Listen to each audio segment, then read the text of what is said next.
पागल और संत, ये दो ऐसे लोग हैं संसार में, मनुष्य के जीवन में, जो अपने मन से चलते हैं और उनके लिए ही मन से चलना ठीक भी है। पागल मन से इसलिए चलता है कि उसके पास बुद्धि उस तरह की है ही नहीं, वो आप ये कह सकते हो स्पेशल केस हो गया। और संत मन से इसलिए चलता है क्योंकि उसका मन आत्मा से जुड़ा हुआ है, उसको बुद्धि को बीच में लाने की आवश्यकता ही नहीं है। जब आप एक इनलाइटेंड व्यक्ति हैं तो आपका मन ही ऐसी तरह सा होता है कि आपको दया आती ही है, स्वतः ही आप जो करते हैं वो उस धर्म अनुसार ही होता है, तो आपको बुद्धि लगाने की ज़रूरत नहीं है। पर बाकी इंसानों को बुद्धि लगानी पड़ती है, सही गलत देखना पड़ता है और ज़रूरी भी है।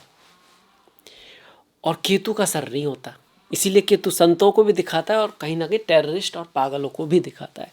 तो वही केतु 36 साल बाद राज्य के साइन में, राज्य की राशि जो सिंह राशि है उसमें आए हैं। और ये जो योग बन रहा है आपका 7 जून से स्टार्ट हो जाएगा और फिर ये आपका 28 जुलाई तक आपके चलने वाला है, 7 जून से। पर इसका रिजल्ट अभी तो आएगा ही आएगा, आगे भी आएगा। मतलब ये एक तरह के आप ये कह सकते हो, जैसे कोई बीज है आप बो दो, किसी से लड़ाई झगड़ा कर दो, किसी बात की शुरुआत कर दो, तो फिर उसके जो रिजल्ट आते हैं ना वो बाद तक आते रहते हैं। ये कुछ इस तरह की घटना है। मंगल सेनापति है, सेना नायक है, डिसिप्लिन्ड आर्मी ऑफिसर है, जर्नल है, पावरफुल है और मंगल काफ़ी स्ट्रांग है सिंह राशि में। पर जो केतु है ना वो उससे भी खतरनाक है। कहते हैं ना कुजबत केतु शनिवत राहु, क्योंकि केतु के दोनों हाथों में तलवार है, शक्ति भी है और सर नहीं है। तो केतु जो है ना आर पार वाला है।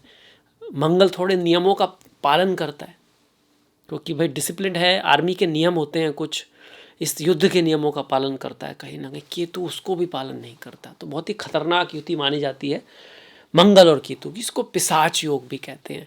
अब सबसे बड़ी बात है तो डरने की कोई बात नहीं है। एक पर्टिकुलर व्यक्ति के लिए, एक मेष राशि के व्यक्ति के लिए कोई डरने की बात नहीं है। अगर उसके खुद के चार्ट में मंगल केतु की दशा महादशा नहीं चल रही, यहाँ पर मंगल केतु नहीं बैठे, तो कुछ थोड़ा बहुत जो बातें होंगी उनका ख्याल तो ज़रूर रखना, पर डरने की बात नहीं है। अगर मंगल केतु की दशा है और मंगल केतु का हम जहाँ बात करेंगे वहाँ पे कुछ संबंध बन रहा है, तो फिर थोड़ा सा ख्याल हम अवश्य रखें, थोड़ा ज़्यादा ख्याल रखें। क्या रेमेडी करें उस पर भी बात होगी। पर ये जो पिशाच योग है ना, ये क्या दिखाता है? ये वास्तव में दिखाता है पुरानी चीज़ें। पिशाच मतलब भूत जो मर गया है, भूतकाल चला गया, जो भूतनाथ भोलेनाथ हैं उनकी पूजा करना इसीलिए राहु केतु के लिए बहुत अच्छा होता है। वो फिर से सामने आ जाए, कोई पुराना काम जो आप सोचे थे सॉल्व हो गया, ये तो ठीक हो गया, मैंने तो कर लिया ये काम, तो ये तो सॉल्यूशन होगा, पता लगा वो फिर से आ गया। कोई पुराना रिश्ता, कोई पुराना दोस्त, कोई पुरानी बिजनेस डील, कोई पुराना शत्रु, कोई ऐसा काम जैसे भारत पाकिस्तान के बीच में जो हुआ और हम सोचे ये तो शांत हो गया मामला, पर उधर मामला चल रहा है।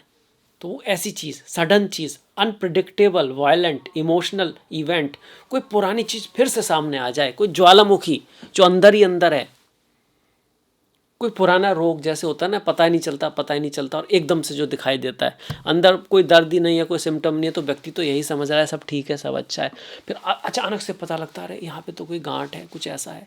तो ऐसी चीज़ें होती है। मंगल केतु ये तब होता है जब जन्म पत्री में भी हो, उनकी दशाएं महादशाएं हों।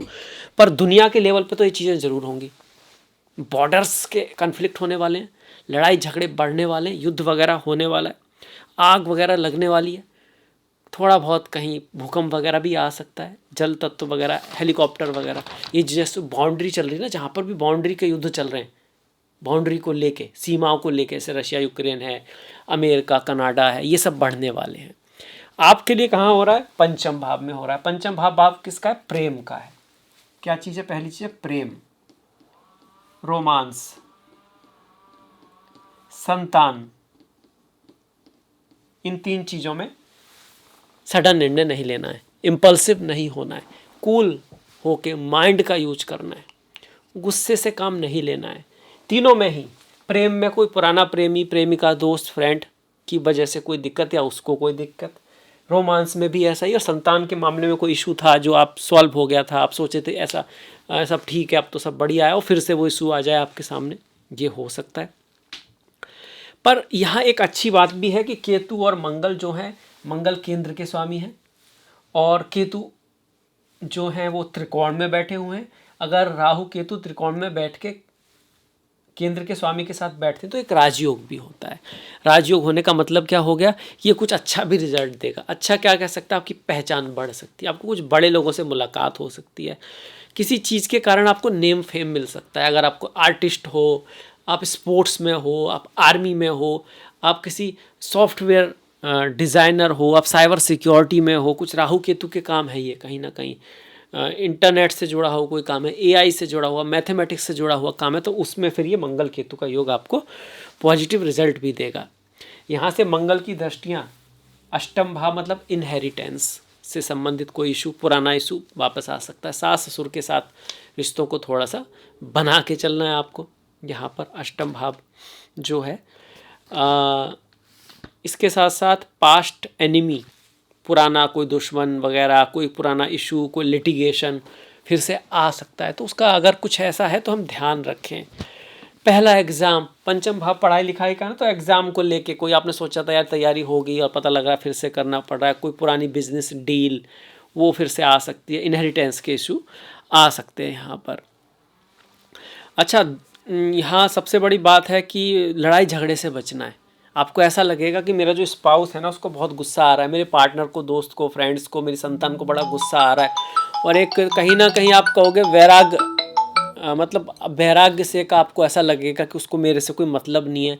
तो एक्चुअली में ऐसा कुछ है नहीं। कभी कभी ये जो राहु केतु जो है भ्रम भी हैं, उसका कोई सर नहीं है ऐसे करके, तो मतलब कुछ ऐसा हो सकता है रियल बात ही ना हो, तो उसको एकदम से तूल नहीं पकड़ना है। ये बड़े भाई बहनों का है, सीनियर्स का है आपके, तो यहाँ से आपको लाभ तो कराएगा पर थोड़ा सा आपको बना के ज़रूर रखना है। 12वां भाव खर्चे का है, बाहर ले जाने का है, यात्रा का है, ट्रैवल का है, हॉस्पिटल का है, लड़ाई झगड़े का भी है, स्पिरिचुअलिटी अध्यात्म का है भी है। तो यहाँ से ये रेमेडी भी निकलती है कि 12वां भाव मतलब ध्यान थोड़ा सा करें आप, स्पिरिचुअलिटी अध्यात्म थोड़ा बहुत दान कर सकते हैं।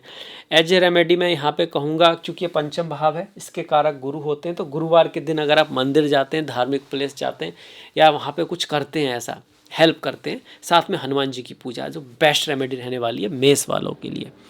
तो ये हो गया मेष के लिए मंगल केतु युति जो 7 जून से और 28 जुलाई तक है।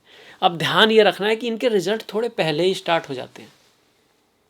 ऐसा नहीं होता कि वो जुलाई के बाद नहीं होगा, 7 जून से पहले नहीं होगा।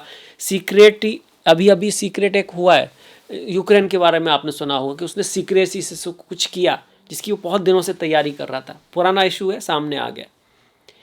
अब रशिया कर रहा है, आग वगैरह जो चल रहा है, वहाँ पे कुछ सीक्रेटिव चीज़ें हो रही हैं। ऐसे दुनिया में भी आपको ध्यान रखना है। अभी फ़िलहाल में कुछ बहुत ध्यान रखना है, कोई बहुत बड़ी चीज़ है जो संतान से जुड़ी हुई है, इन्वेस्टमेंट से जुड़ी हुई है, आपके फ्यूचर से जुड़ी हुई है, तो उसको या तो बहुत ध्यान से करें या फिर 28 जुलाई तक थोड़ा टाल दें तो अच्छा रहेगा।